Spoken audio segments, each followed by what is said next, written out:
8h18 sur Europe 1, votre grand journal du soir se poursuit avec vous, Thierry Dagiral, et votre invité. Vous recevez ce soir le président du syndicat des jeunes agriculteurs, Samuel Vandel. Bonsoir Samuel Vandel. Bonsoir. Vous êtes en Seine-et-Marne, près de Paris. C'est l'un des départements français touchés par la sécheresse. Ça ressemble à quoi là autour de vous ? Eh ben écoutez, aujourd'hui c'est vrai que c'est très très sec, donc on finit doucement les moissons, beaucoup de craintes entre autres vis-à-vis des départs de feu, et beaucoup de craintes aussi pour envisager de pouvoir travailler correctement nos sols demain. Chaque jour, le nombre de départements en alerte sécheresse augmente. On est à plus de 50 départements ce soir, notamment dans le nord-est de la France, où des interdits d'utilisation de l'eau ont été publiés. Oui, alors ce sujet-là, c'est un sujet qui traîne depuis très longtemps. Les sécheresses, on voit bien qu'elles arrivent de plus en plus à répétition avec le dérèglement climatique. C'est pour ça on mène aujourd'hui un projet assez ambitieux sur pouvoir stocker l'eau l'hiver qui tombe en abondance. Et on l'a bien vu cet hiver, avec des quantités astronomiques d'eau qui sont tombées partout en France, de pouvoir la stocker pour justement pouvoir la redonner à nos cultures quand elles en ont besoin et avoir donc beaucoup moins d'impact et entre autres beaucoup moins de prélèvements sur les nappes phréatiques. Mais les écolos sont plutôt opposés à cela. Écoutez, je pense que ça change petit à petit. Il s'agit de mieux communiquer sur ce sujet-là, parce que avoir des retenues d'eau, c'est pas seulement avoir de l'eau pour l'agriculture. C'est aussi avoir des réserves en cas d'incendie. Et on l'a vu dans le sud de la France, où les pompiers sont souvent venus chercher de l'eau dans les réserves à incendie qui étaient dans les réserves des agriculteurs qui étaient déjà existantes. C'est aussi réintroduire de la biodiversité. On voit aujourd'hui qu'on a des rivières qui sont complètement à sec, et donc on a toute une faune et une flore qui de ce fait-là meurent. Et donc ça permettrait aussi de réintroduire un certain nombre de biodiversité partout sur le territoire. Samuel Vandel, comment vous expliquez justement que ces sols ne retiennent plus l'eau ? Est-ce que c'est à cause de l'agriculture industrialisée ? Non, c'est pas qu'elles retiennent plus l'eau, c'est qu'en fait nos terres et l'agriculture de manière générale, comme tous nos concitoyens, sont soumis à de plus fortes variations de température ou de plus fortes variations climatiques. On a beaucoup plus d'eau qui est tombée par exemple cet hiver, et là c'est vrai que depuis le mois de mars-avril, on est en déficit hydrique chronique. Et donc c'est pas dû à l'agriculture. Je pense que les agriculteurs, et aujourd'hui moi les jeunes agriculteurs que je représente, ont fait énormément d'avancées. Et d'ailleurs on le voit bien sur ceux qui mènent de l'irrigation. On se rapproche du goutte à goutte. On se rapproche de techniques beaucoup plus efficaces avec de l'irrigation des fois quand on le peut, plus souvent la nuit, pour qu'il y ait moins d'évapotranspiration. Tous ces sujets-là, on les a. Je pense qu'aujourd'hui, d'une manière globale, c'est le dérèglement climatique qui est là. Samuel Vandel, vous précisément, vous êtes dans les céréales, les betteraves, le maïs, le colza, c'est ça ? Oui, tout à fait. Vous arrivez à estimer vos pertes ? Mais moi aujourd'hui, c'est vrai que... Alors est-ce que c'est dû à la sécheresse ou à l'excès d'eau cet hiver ? C'est encore très compliqué à déterminer. Bien sûr. Moi aujourd'hui, oui, sur mon exploitation, j'ai 25% de pertes dues au dérèglement, alors dues à cette année climatique. Après, je pense qu'il faut pas non plus...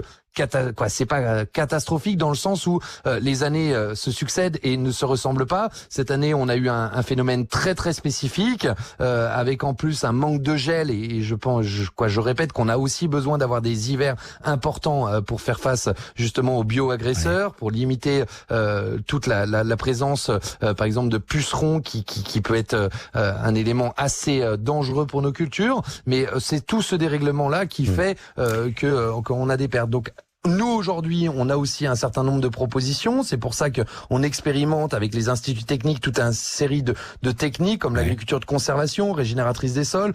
C'est pour ça qu'on souhaite aussi garder un tissu important au travers des prairies, de l'élevage, qui permet aussi de stocker, de capter du carbone et donc de limiter l'impact sur notre environnement. Est-ce que vous dites aussi qu'il faut se diversifier, notamment il faut arrêter peut-être le maïs qui consomme beaucoup d'eau, on le sait ?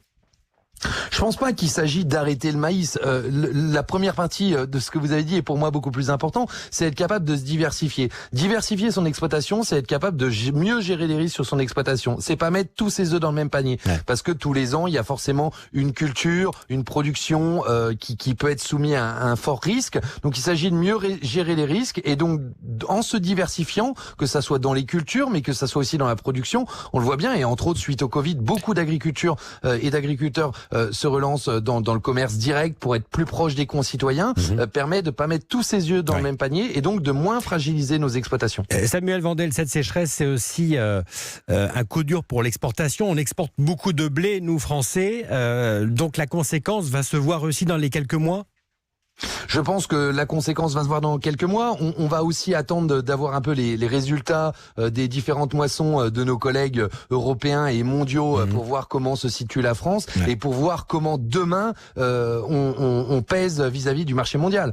Mais la situation, elle est partout. Moi, je pense aussi à tous mes collègues éleveurs qui aujourd'hui n'ont plus rien pour nourrir leurs animaux, donc ils sont obligés d'apporter du foin directement dans les prairies, donc ils sont en train d'attaquer leur stock d'hiver. Et de prendre du fourrage, et ça coûte très cher le fourrage, on le sait, c'est quoi? Et ça coûte très cher. C'est 10 € la botte, c'est ça?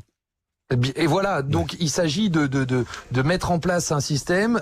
Donc il y a des opérations qui se sont faites justement pour transférer de la paille et du fourrage des zones plus céréalières vers les zones plus d'élevage pour justement pallier à ce manque.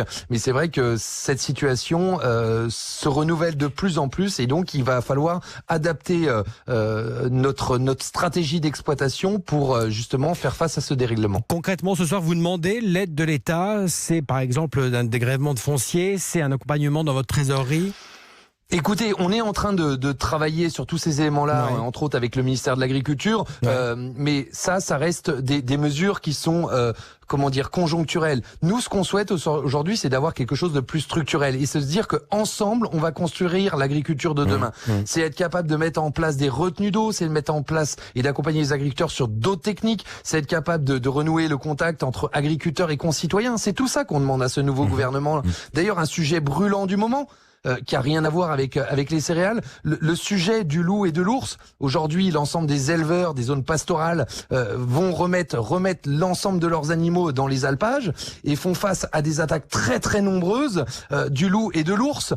Et aujourd'hui, les agriculteurs ne peuvent plus faire face à ce phénomène-là. Il y a besoin d'avoir un vrai accompagnement, il y a besoin d'avoir une vraie stratégie pour savoir si on veut encore des agriculteurs nombreux sur tout le territoire, qui façonnent nos territoires, qui amènent une certaine autonomie, une certaine souveraineté alimentaire pour que demain on puisse avoir une alimentation de qualité en France. Justement, dernier point avec vous, Samuel Vandel. Je voyais ce matin à la une de l'Alsace, du Dauphiné ou encore du Bien Public, les prix des fruits et légumes flambent.